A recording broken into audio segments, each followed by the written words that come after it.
comigo, nos momentos de dor, você tem corrido para onde? Você tem procurado quem? Você tem pulado no colo de quem? Quer ficar só no colo da namorada. Faz cafuné, meu bem, faz. Faz cafuné.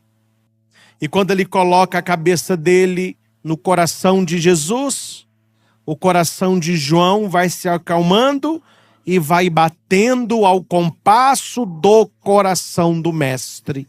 E aprendei de mim, porque sou manso e humilde de coração. Caríssimos irmãos e irmãs, celebramos hoje o Sagrado Coração de Jesus.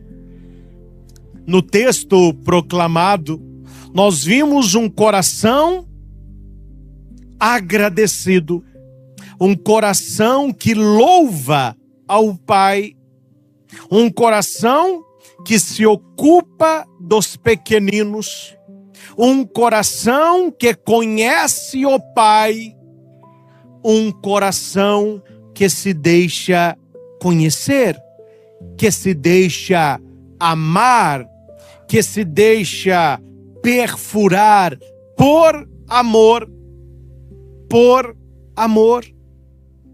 O texto que nós refletimos na missa de hoje, eu quero ficar apenas com esses versículos, apenas 2 versículos.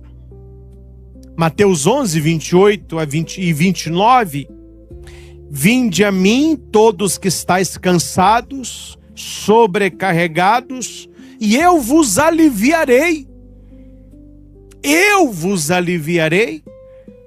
Tomai sobre vós o meu jugo e aprendei de mim, porque sou manso e humilde de coração, e achareis descanso para a vossa alma. Descanso, porque o meu jugo é suave, o meu fardo é leve. Meus irmãos e irmãs, vede que nós temos neste pequeno texto 2 propostas de Jesus. Proposta é aquilo que é ofertado e depende da outra parte aceitar ou não. O contrário de uma proposta seria um imperativo ou uma obrigação. Jesus nos oferece, durante a sua vida, várias propostas. No texto de hoje, dia do Sagrado Coração, 2 propostas que têm a ver com o coração dele, que quer no primeiro nível aliviar-nos, que quer no segundo nível e profundo nos conceder descanso, mas são sempre propostas. A primeira proposta é: vinde a mim todos vós que estáis cansados e sobrecarregados, e eu vos aliviarei. Esta é a primeira proposta, e o fruto, a consequência, é o alívio. Nós temos uma segunda proposta. Primeiro, ir a ele. Esta é a primeira. Qual é a segunda proposta? Tomai sobre vós o meu jugo e aprendei de mim, porque sou manso e humilde de coração, e achareis descanso para a vossa alma. Então a primeira proposta é ir até o Senhor para receber alívio. A segunda proposta é assumir o jugo dele, aprender dele para ter descanso. E você pode estar agora pensando, mas qual a diferença entre alívio e descanso? Preste atenção nisso. Se alívio fosse descanso, e se descanso fosse alívio, Jesus tinha feito uma proposta. Jesus teria apresentado uma proposta. Mas se são 2 propostas, é porque são consequências diferentes. Uma mais superficial, uma outra mais profunda. A primeira, fruto de um sim, de uma resposta. A segunda, fruto de uma intimidade. Intimidade. Vou tentar, espero que todos consigam entender. Claro, entender todos conseguem entender, mas que consigam ver essa diferença entre alívio e descanso. Certa vez eu ajudei no tempo de seminário a mudar a biblioteca do seminário de lugar. E olha que seminário que não faltam são livros. Começamos depois do almoço, ficamos quase até o final da tarde, carregando muitos livros. E você que já carregou papel sabe, papel pesa. Papel pesa. E nós até abrimos mão daquele café da tarde para agilizar aquilo, porque não queríamos deixar trabalho para o outro dia. Então nos esforçamos para levar todos aqueles livros para a outra sala, que seria a nova biblioteca do seminário. Quando terminou, eu senti um alívio, gente. A hora que eu vi que não tinha mais nenhum livro para carregar, aquelas coleções enormes, não tinha livro nenhum, eu falei,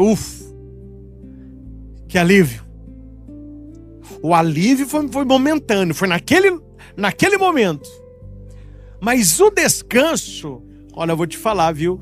Eu demorei uns 2 dias para descansar. Eu demorei uns 2 dias para chegar no lugar.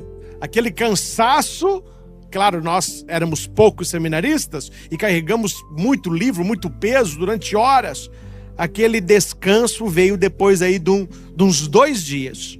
Uns dias de mais calma, de fazer aquilo que é normal num dia a dia do seminário. Então aqui você consegue notar a diferença entre um alívio que é momentâneo e um descanso que é um processo, não é? Que é mais profundo. Tudo começa com um chamado. Vinde a mim. Aqui já é uma bênção, aqui já é uma alegria, porque se nós é que tomássemos a iniciativa de ir a Ele, já seria muito bom. Mas a iniciativa aqui não é nossa, a iniciativa é do Senhor, é Ele quem chama, vinde a mim. Numa outra tradução, literalmente, significa vem aqui, ou seja, vem aqui a mim. O texto grego traduziria, vem aqui. Quem está cansado, vem aqui. Traduziu por vinde a mim. E Jesus não está chamando os fortes. Jesus não está chamando os saudáveis. Jesus não está chamando os descansados. Pelo contrário, ele diz, todos que estáis cansados e sobrecarregados. Você não vai pensar que Jesus está falando de um cansaço físico. Não. É um cansaço interior. É um cansaço da alma. É um cansaço espiritual. Não sei se você já se sentiu cansado descansando. Não aquele cansaço de trabalho, mas um cansaço de problema, um cansaço de rotina, um cansaço de doença, um cansaço de uma situação na sua família ou na sua vida que não se resolve.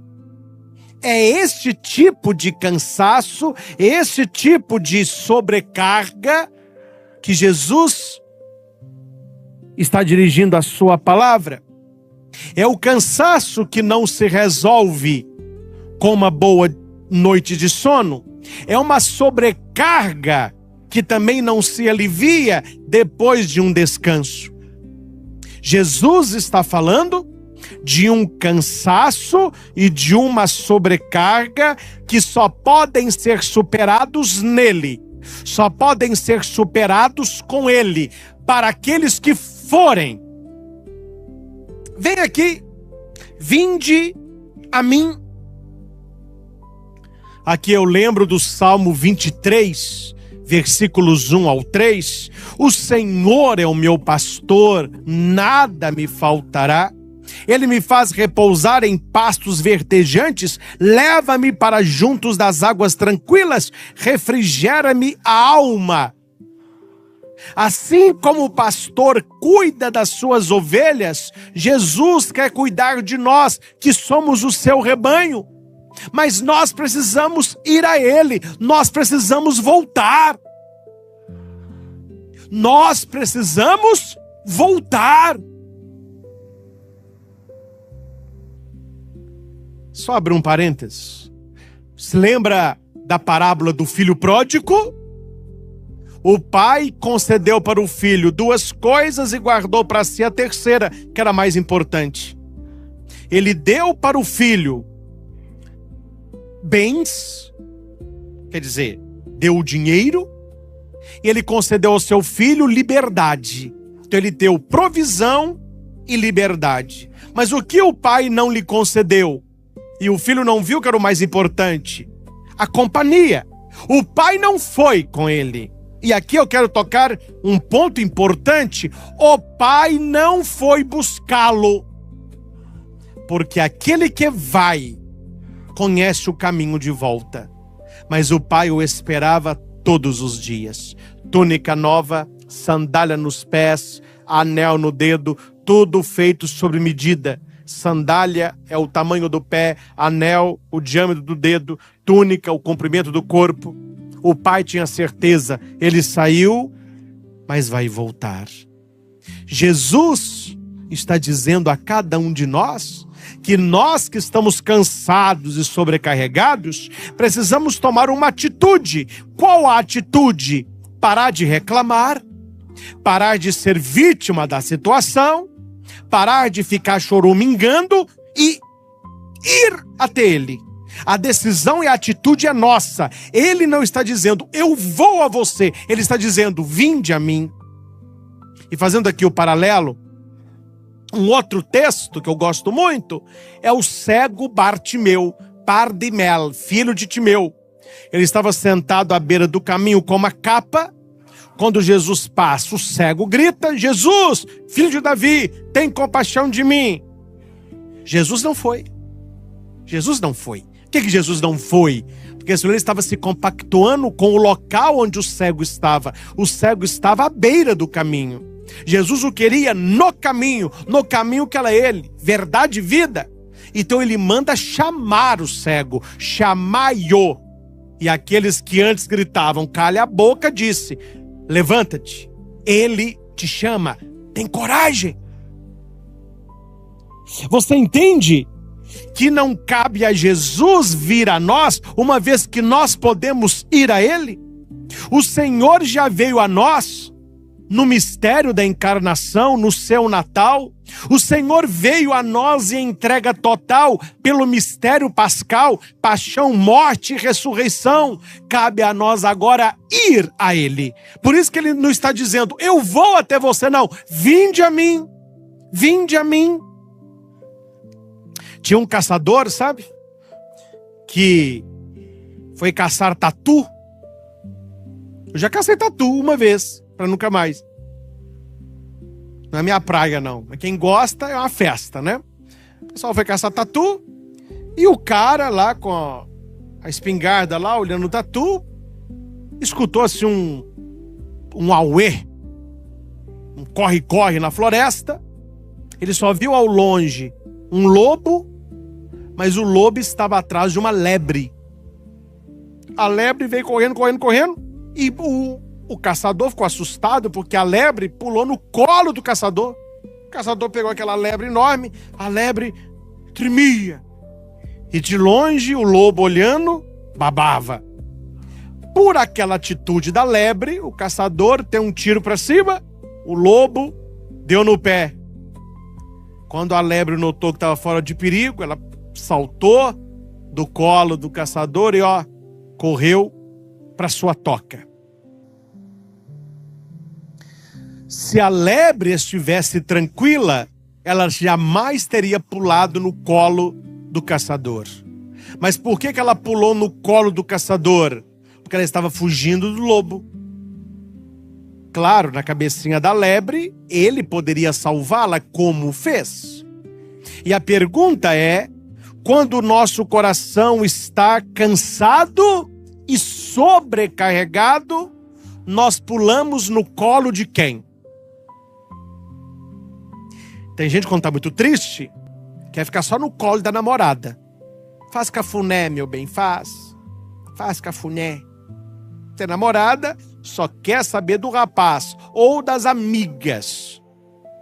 O amigo sempre procura, cada um vai procurando pessoas que podem ajudar. Mas o texto de hoje está nos dizendo que antes de procurar as pessoas e colinho de A ou de B, nós deveríamos pular no colo de Jesus. Ele nos colocaria perto do seu coração. Assim como aquela lebre com o coração disparado, esteve no braço daquele homem que lhe garantiu a vida. Entende que o Senhor está chamando porque nós precisamos? Vinde a mim. Nos momentos de perigo, nos momentos de dor, você tem corrido para onde?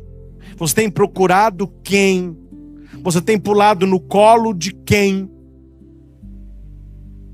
Buscar em primeiro lugar o reino de Deus e tudo mais vos será acrescentado. Claro, depois vem os amigos, vem a família, vem a namorada, mas o primeiro colo que nós temos que nos lançar é o colo de Jesus.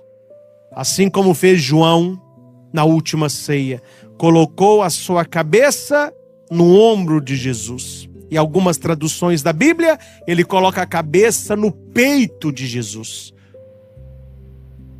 E quem responde de maneira muito bonita é Raniero Cantalamessa, dizendo que o coração de João estava disparado. E quando ele coloca a cabeça dele no coração de Jesus, o coração de João vai se acalmando e vai batendo ao compasso do coração do mestre. Não é bonita a imagem? Será que o nosso coração ele bate no compasso do coração de Jesus? E qual é a consequência de ir até ele, nós que estamos cansados e sobrecarregados? É o alívio. Vinde a mim, todos que estáis cansados e sobrecarregados, e eu os aliviarei. Eu vos aliviarei pode ser traduzido por eu lhes darei descanso, eu lhes darei refrigério.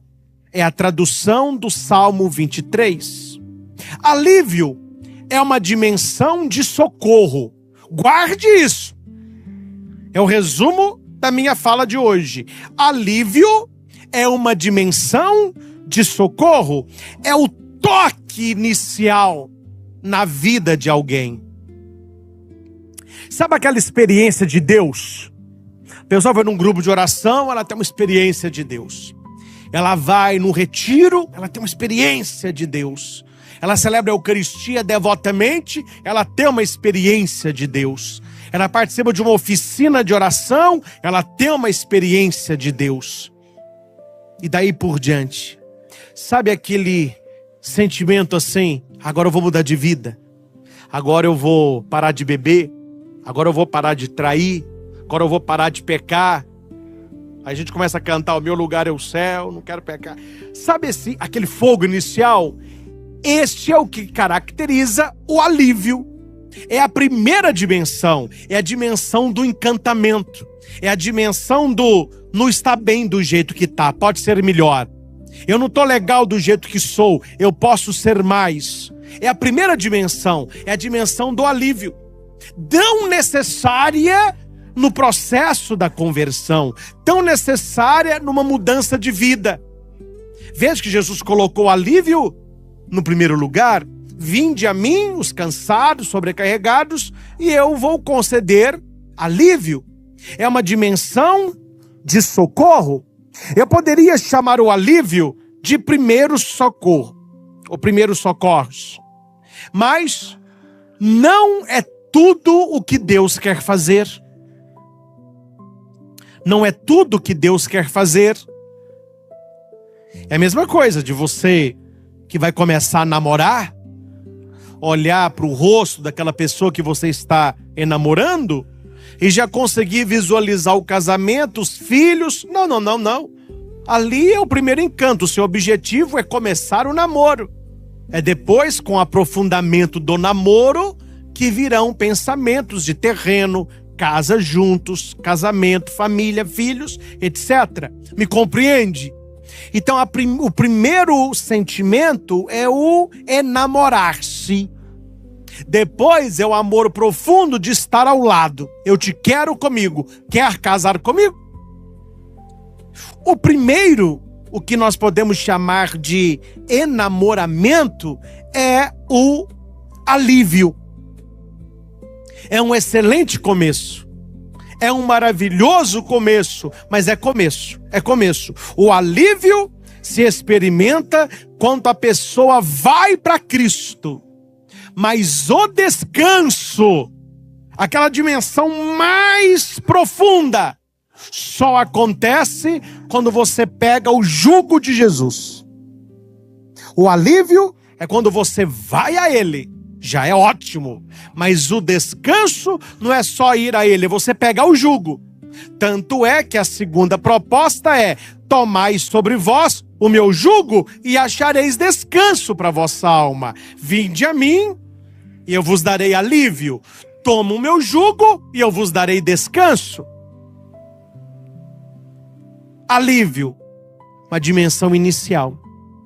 Descanso, conhecer a palavra, participar da missa assiduamente, o terço mariano, confissão, busca do sagrado. Aí você já está numa dimensão, entendeu? A dimensão profunda. Não é mais só vinde a Cristo, mas é você vai tomando o jugo dele. Você vai ficando ao lado dele, você vai caminhando com ele. Ele caminha com você. Aí você não diz mais eu, você começa a dizer nós. Não é o que você quer, é o que nós queremos, você e ele. E de onde que vem esse tal de jugo? O que é esse tal de jugo? Jugo, meus caros, é aquela canga dupla do boi. Canga. Jugo, 2. Porque os bois tinham que puxar aqueles troncos na terra. Jesus conhecia muito essa questão. E um boi só, ele ia para um lado, ele ia para o outro. Ficava tudo torto. Quem põe a mão no arado e olha para trás, aquela confusão. Então eles criaram o jugo. O jugo é uma madeira em forma de M mais aberto. Coloque-se no pescoço de 2 bois, trava um com o outro.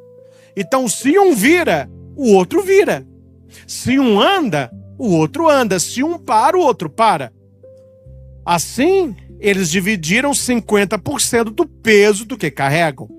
Entendeu o que Jesus está falando em tomar o jugo dele? Tomar o jugo de Cristo é você caminhar com ele. É você dividir a sua vida com ele. É você estar com ele. Um outro texto que eu quero só citar, penso ser muito interessante, quando eu falo de jugo, é 2 Coríntios 6, 14 e 15. Fala assim: não vos ponhais em jugo desigual com incrédulos, porque a sociedade pode haver... Porquanto, que sociedade pode haver entre justiça e injustiça? Entre comunhão de luz e trevas, harmonia de Cristo com o diabo, união de crente com incrédulo. Que ligação pode haver entre o santuário de Deus e os ídolos? É isso que eu não entendo. Pessoas de dentro de igreja fazendo comunhão com coisas estranhas à fé. Pessoas de dentro da igreja tendo relacionamento com pessoas que não têm fé nenhuma. Não vai terminar bem, né, cara? Mas por quê? Jugo desigual. Ninguém vai amarrar um boi com um cavalo. Não vai dar certo. Ninguém vai amarrar um cavalo com um jumento. Quando Jesus fala de jugo desigual, meu filho, o que é desigual? Não são da mesma estirpe, não trazem o mesmo intuito. Caminhar para Deus já não é fácil. Quando você caminhar para Deus com alguém do seu lado que não quer caminhar e que dificulta a sua caminhada, é mais difícil ainda. Então Jesus quer que nós tenhamos um jugo com Ele. E aqui, só para ilustração, Padre Cristo também é cultura, né? A palavra cônjuge vem de jugo. Cônjuge é companheiro de jugo, aquele que anda do meu lado. Então, quando o marido diz, o meu cônjuge, minha esposa, minha cônjuge, o meu cônjuge, cônjuges, marido e mulher, um andando do lado do outro, carregando o peso do casamento, o peso da fidelidade, o peso da renúncia. E aqui, meus caros, preste atenção, que a proposta de Jesus não é deixar o ombro e o pescocinho do cristão livre. Ah, que legal, que legal, que legal. Eu vou caminhar com Jesus, aí eu não vou ter peso. Que isso? Quem fala isso não entende do evangelho. Jesus não prometeu para ninguém um pescocinho livre, um ombrinho livre. Jesus está propondo uma troca. Uma troca. Tomai sobre vós o meu jugo, que em vista do outro é suave e é leve. Ele tira um e ele coloca outro. Aí alguém poderia dizer, mas eu não vejo sentido nisso. Como que ele vai tirar um jugo e vai colocar... Filho, há certos pesos que são necessários na vida. E aqui você vai entender muito bem a diferença de um jugo do mundo e de um jugo de Cristo. Porque é jugo. Você consegue carregar no braço o motor de uma Scania, de uma carreta? Você consegue? Ah não, é pesado. Então chega para a Scania e fala, tira o motor. Vai servir para quê? É um peso, mas não é um jugo negativo. Aí é aquilo que me ajuda. Pergunta para um Boeing, um avião enorme, que cruza o oceano, se a turbina pesa. Ah, tá pesado. Tira a turbina do avião. Serve para quê? Você está entendendo que o ser humano sempre tem os pesos que ele carrega, mas nós podemos carregar aquilo que é de Jesus, porque Jesus carrega conosco? Aquilo que o motor é para a carreta, aquilo que a turbina é para a aeronave, é o jugo de Cristo para a minha vida. Ao contrário do que me fazer cair, sofrer e perder, ele me capacita ao caminho, ele me capacita à missão, ele me capacita a andar com ele, por ele e um dia nele. Até que você diga, olha, já não sou eu mais quem vive, é Cristo que vive em mim.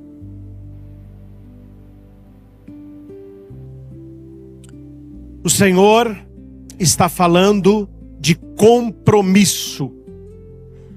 Pegar o jugo de Cristo é ter compromisso com Ele. E aqui eu vou para a ideia final. Não mais um alívio, mas um descanso. Mais um descanso. Tomai sobre vós o meu jugo, achareis descanso para a vossa alma, porque meu jugo é suave. Quem vai até Jesus passa por duas grandes mudanças. Primeira é o alívio. Ele abre mão dos grandes erros. Segundo, o descanso. Ele começa a evitar os pequenos. Ninguém tropeça em montanha. Amém? Quem aqui já... Ah, eu tropecei numa montanha e caí. Não. Ninguém tropeça em montanha, é grande. A gente tropeça em cascalho, buraco, pedrinha. São as coisas pequenas que fazem o cristão cair. São as coisas pequenas que me fazem pecar. São as coisas pequenas que atrapalham a nossa caminhada. O alívio me faz afastar daquilo que é notório, mas o descanso me faz buscar aquilo que é pequeno. Mas porque pequeno me atrapalha. Dificilmente vai cair no seu olho uma montanha. Não, para cair uma montanha no meu olho. Mas que tamanho que é seu olho, meu? Cai uma montanha. O que cai no nosso olho é um pequeno cisco. Pequeno! Mas um cisco só não dá, né? O alívio me tira os pecados grandes, mas o descanso me faz vigiar também nas coisas pequenas. E por pequenas, vão entrando sorrateiramente na nossa vida. Sabe quando é que um casal passa do alívio para o descanso? Quando ele recebe mais do que primeiro socorro, mas ele passa por um momento de profunda transformação e restauração conjugal. Aquela ajuda inicial é um alívio, mas Deus quer descanso, uma profunda reestruturação do casal, renovação matrimonial. Quando nós começamos a vencer o pecado e não apenas ficar pedindo perdão por eles. Quando você pede o perdão e o padre te perdoa, você recebe um alívio depois da confissão, né? Que alívio. Aí o alívio é duplo. Alívio que você confessou e alívio, você não desmaiou no pé do padre. Tanta vergonha, né? Confessei. Que alívio. Só que Deus quer mais do que alívio. Deus quer descanso. Quando é que eu tenho alívio? Quando o padre me perdoa. Quando é que eu tenho descanso? Quando eu começo a vencer o pecado. Eu começo a dizer não para o pecado. Sozinho, no meu quarto, na minha casa, ou só com uma pessoa, eu falo não. É dimensão de descanso. É dimensão de intimidade. É dimensão de santidade. É quando nós caminhamos com vitórias constantes e começamos a ver milagres maiores. Nós estamos no descanso. O descanso, essa dimensão rica de intimidade com Deus, nos dá verdadeiros milagres. E aqui eu quero abraçar carinhosamente e saudar a tantos e tantas que eu conheço, que me ajudam aqui, espalhados pelo Brasil afora. Você que está conosco, que já passaram muito daquele, eu quero um alívio. Não, meu filho, nós queremos é descanso. Nós queremos é intimidade. Nós queremos é águas profundas. Nós queremos é conhecer a palavra. Nós queremos falar do amor de Deus. Aí nós já não estamos mais no alívio. Nós estamos numa dimensão de descanso. Porque eu já estou com o jugo, né? Eu de um lado e Jesus do outro. Não tem como correr um só, tem que correr os dois. Não tem como um ir para uma direção e ir para outra. Entendeu o que é o jugo? É Jesus repartir com você a sua vida. Ele conviver com você a sua história. E o Evangelho termina dizendo: aprendei de mim, que sou manso e humilde de coração. O humilde, ele sabe reconhecer seus êxitos. O humilde, ele reconhece que ele tem êxitos. Só que o humilde reconhece também o seu limite. O orgulhoso, ele só tem êxito, ele não tem limite. O humilde, ele tem êxitos, mas ele conhece também os seus limites. Sabe que o mundo não gira em torno dele e que cada dia é uma luta contra o pecado com Deus. O orgulhoso nem reza, ele se basta. O humilde precisa de Deus. E a mansidão é o coração. Reconhecer que o nosso coração não deve nem se angustiar e nem se exaltar. Não deixar o coração viver sentimentos estranhos a ele. Coração que me leva a lugares que não devia estar. Por isso que humildade e mansidão caminham juntos.